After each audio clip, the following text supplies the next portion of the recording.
This is, can you believe it? Does truth exist? In fact, what is truth? Have you heard it said?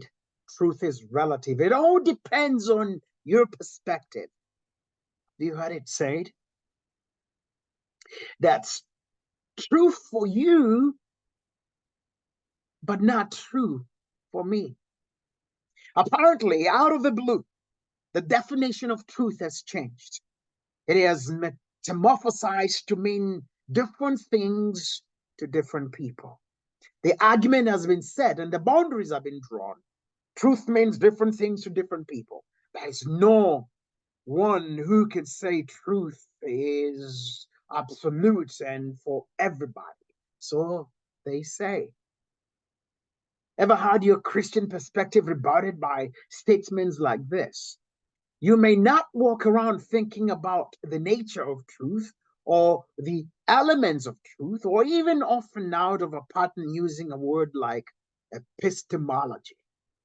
But if you're raising a teenage boy or girl today, or a college student, as you continue to live, you as a parent have an important job, an obligation indeed, of presenting and explaining the meaning of truth within a culturally and sexually charged culture. And not to forget the battles in the philosophy classrooms. Truth has to be presented in a chronically skeptical culture. The nature or the essence of truth is often described using terms like absolute truth or ultimate truth, or maybe let's use a term that was preferred by American founding fathers, self evident truth. But before we go deeper, let's first consider the biblical view of reality. The biblical worldview of reality is one in which truth exists, truth is assumed, truth is known. Truth can be known, and truth is relevant for all people.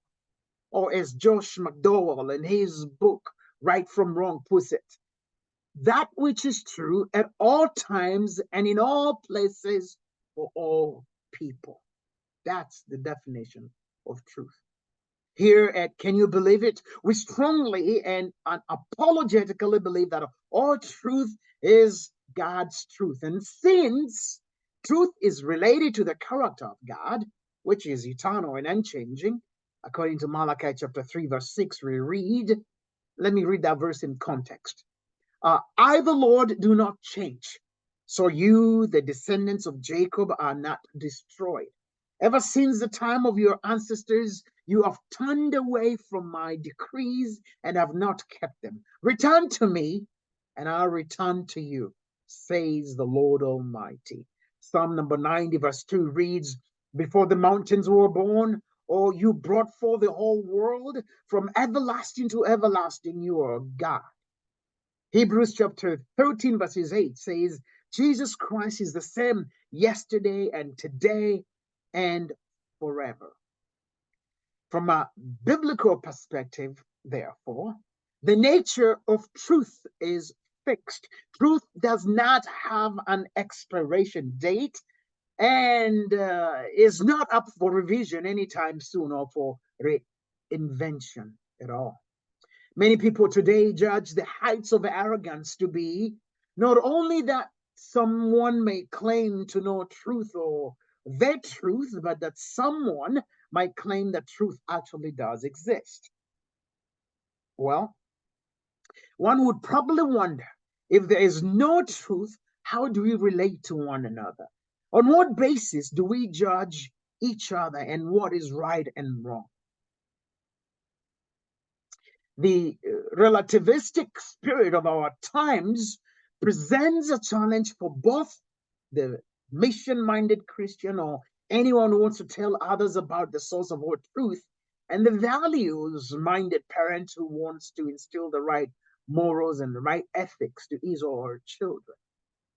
See, this relativistic bend comes with a loud bang through our culture and through our own media.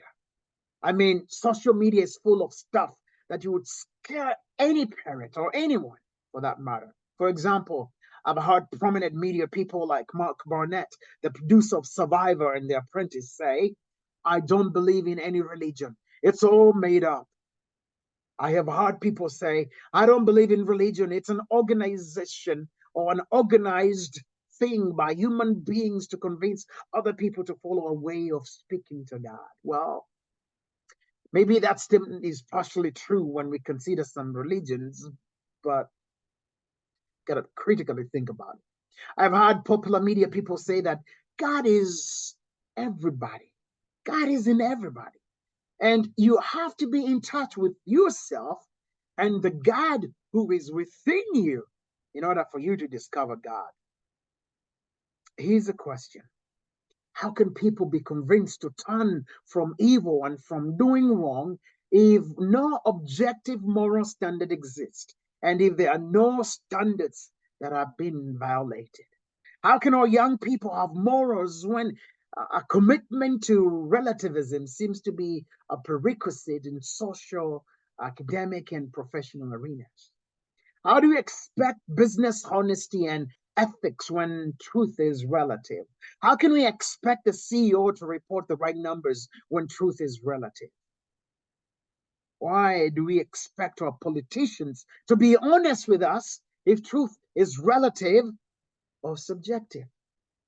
Romans chapter 1, verses 18 through 22 describes the destructive nature, or rather the destructive end of all who willfully suppress the truth. This is how the biblical text reads. Romans chapter 1, verses 18. The wrath of God is being revealed from heaven against all the godliness and wickedness of people who suppress the truth by their wickedness. Since what may be known about God is plain to them, because God has made it plain to them. For since the creation of the world, God's invisible qualities, his eternal power and divine nature have been clearly seen, being understood from what has been made, so that people are without excuse. For although they knew God, they neither glorified him as God or nor gave thanks to him, but their thinking became futile and their foolish hearts were darkened. Although they claimed to be wise, they became fools. End of quote. Who are we kidding? Truth is not relative. Try that with your banker. Tell him, according to your truth, you deposited a number different than the one he will quote you when you visit him at the bank teller.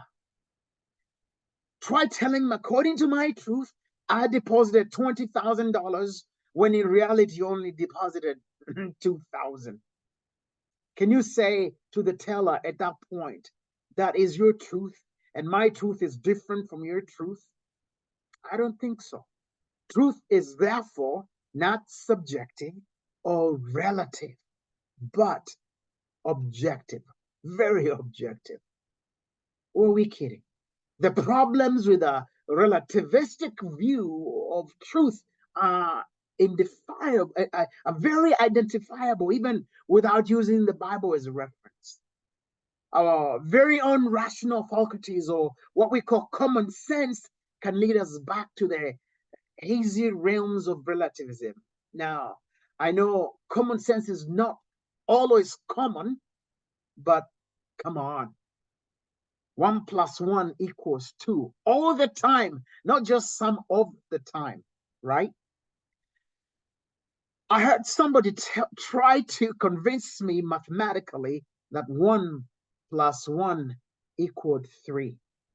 I'm here to convince my banker and my tax accountant that 1 plus 1 is 3. If all things were relative, then we would have to say in mathematics that 2 plus 2 equals 4 most of the time. If all things were relative, we would have to say in chemistry, water is water most of the time. And if all things were relative, we would have to say in theology, God exists some of the time, and God doesn't exist some of the time, which would be again a bunch of baloney. I believe truth is relative, and therefore I can say with confidence, in the beginning, God created the heavens and the earth. So the next time you hear someone explaining to you why truth is relative, listen to what the skeptic is really asserting. Albeit, you'll be amazed at what has to be assumed as true in order to deny the existence and the reality of truth. Okay, let's apply some logic here. Okay, if truth doesn't exist, then by definition, that very statement I just made is also false, right? If truth does not exist, then by definition, that statement I am just making is also false.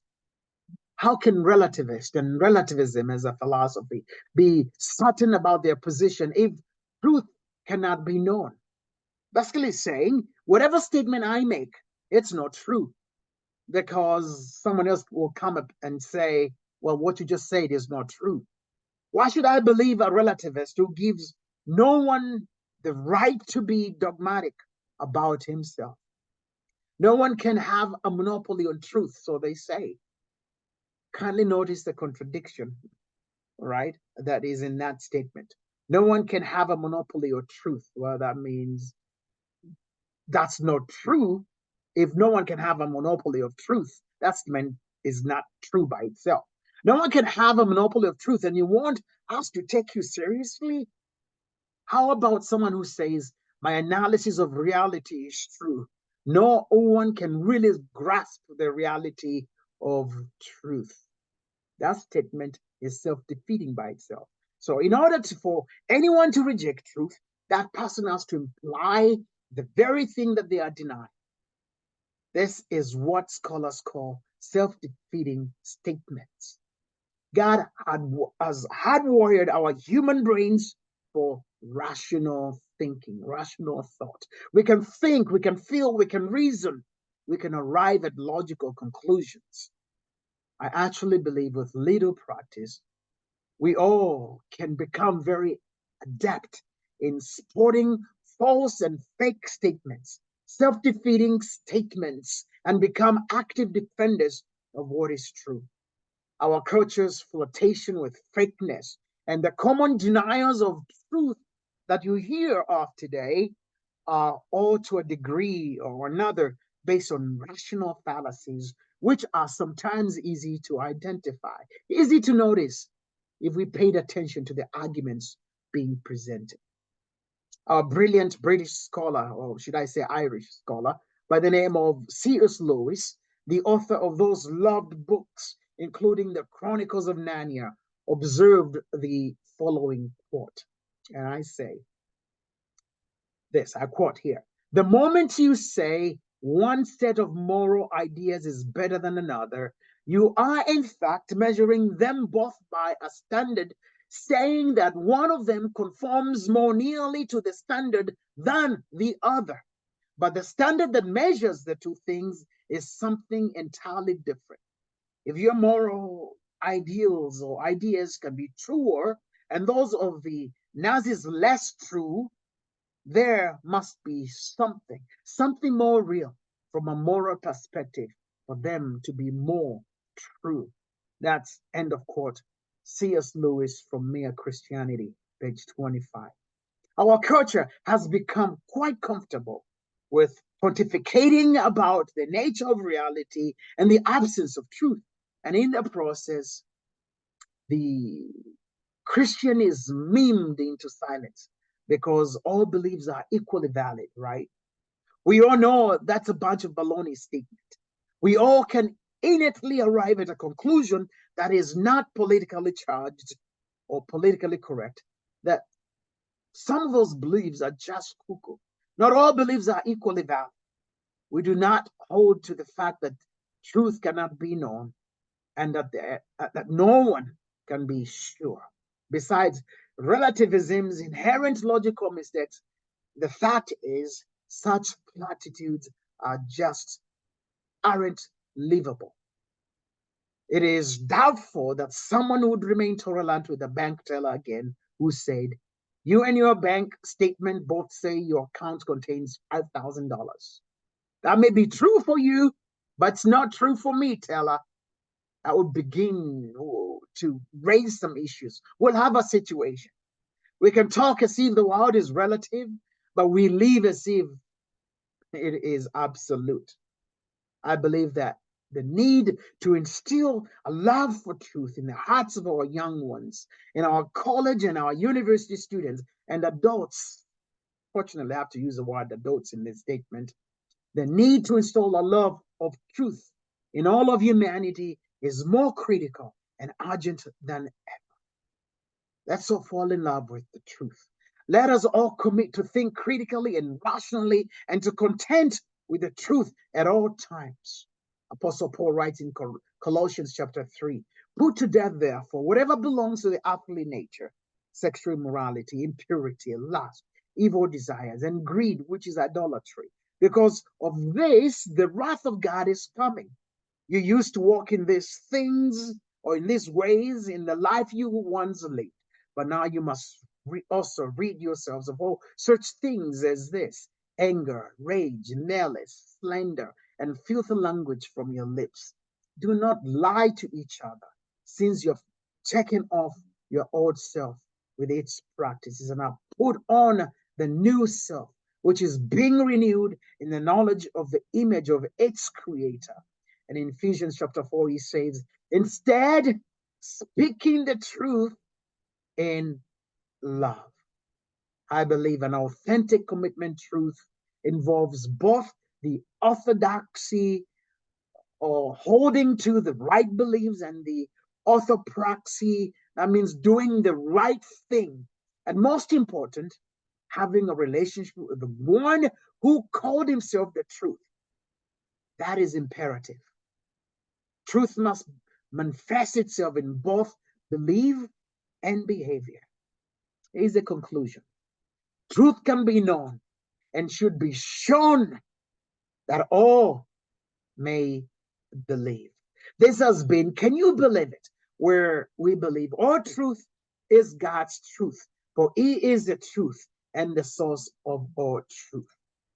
Truth exists absolutely. Thank you.